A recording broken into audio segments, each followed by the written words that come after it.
దేవుని నామానికి స్తోత్రములు. మొదటి యోహాను 4వ అధ్యాయం ధ్యానించుకుందాము.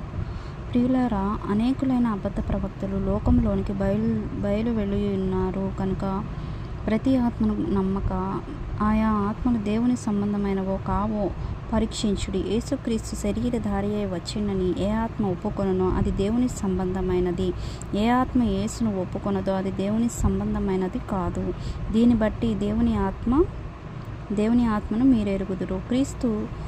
క్రీస్తు విరోధి ఆత్మ వచ్చినను మీరు వినిన సంగతి ఇదే. ఇదివరకే అది లోకములో ఉన్నది. క్రీస్తు విరోధి అంట లోకంలో ఉందంట. కాబట్టి చిన్నపిల్లలారా, మీరు దేవుని సంబంధులు. మీరు ఉన్నవాడు లోకమును ఉన్నవాని కంటే గొప్పవాడు గనుక మీరు వాడిని జయించి ఉన్నాడు. కాబట్టి మనలో ఉన్న మన యేసయ్య ఈ లోకంలో ఉన్న విరోధి కంటే గొప్పవాడు. కాబట్టి ఈ లోకంలో ఉన్నవాడిని మనము జయించి ఉన్నాము అని దేవుడు మాట్లాడుతున్నారు. వారు లోక సంబంధులు గనుక లోక సంబంధులైనట్టు మాట్లాడుకుందురు. లోకము వారి మాట వినును. మనము దేవుని సంబంధులము, దేవుని ఎరిగిన వారము. కాబట్టి మనము దేవుని మాట వింటాము. దేవుని సంబంధి కానివాడు మాట వినడు, అంటే దేవుని మాట వినడంట. ఇందువలన మనము సత్యస్వరూపి అయిన ఆత్మ ఎట్టిదో, భ్రమపరచు ఆత్మ ఎట్టిదో తెలుసుకొనుచున్నాము అని ఆయన వాక్యాల ద్వారా మాట్లాడుతున్నాడు.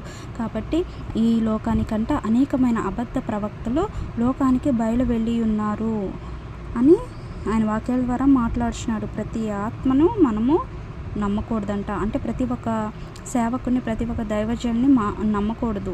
కాబట్టి వాళ్ళల్లో భ్రమపరిచే ఆత్మలు ఉంటాయంట. ఇదిగోండి, ఏది పరిశుద్ధ ఆత్మ ఎట్టిదో, భ్రమపరచు ఆత్మ ఎట్టిదో తెలుసుకొనుచున్నాము. అంటే మనం తెలుసుకోవాలి భ్రమపరిచే వాళ్ళు ఎవరో, పరిశుద్ధులు ఎవరో అని, దేవుని సంబంధులు ఎవరో మనము గుర్తెరగాలి. ఎలాగ తెలుసుకోవాలి అవి? దేవుడు ఈ లోకంలో ఎలా సేవ చేశాడు, ఈ లోకంలో దేవుడు ఎలా ఉన్నాడు, అటువంటి అపోస్తులు ఎలాగున్నారు, అప్పుడు దేవుణ్ణి పరిచర్య చేసే వాళ్ళు ఎలా ఉన్నారు, ఇప్పుడు పాస్టర్లు ఎలా ఉంటున్నారో ప్రతి ఒక్కరూ జ్ఞానం కలిగి గుర్తెరగాలని మాట్లాడుచున్నాను. ఎందుకంటే ఆయన వాక్యమే చెప్తుంది, అనేకమైన అబద్ధ ప్రవక్తలు లోకంలో ఉన్నారు అని చెప్తుంది.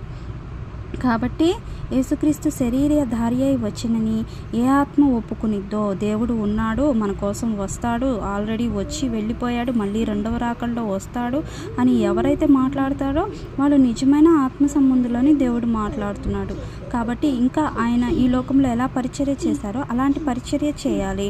ఆయనకి నిలువర స్థావరాలు ఉండకూడదు, లేవు. ఎక్కడంటే అక్కడ పరిచర్య చేశాడు, అనేక ప్రాంతాల్లో తిరిగి పరిచర్య చేశాడు. ఇప్పుడు కూడా దేవుని సేవకులు ఎలా ఉన్నారో పరీక్షించుకొని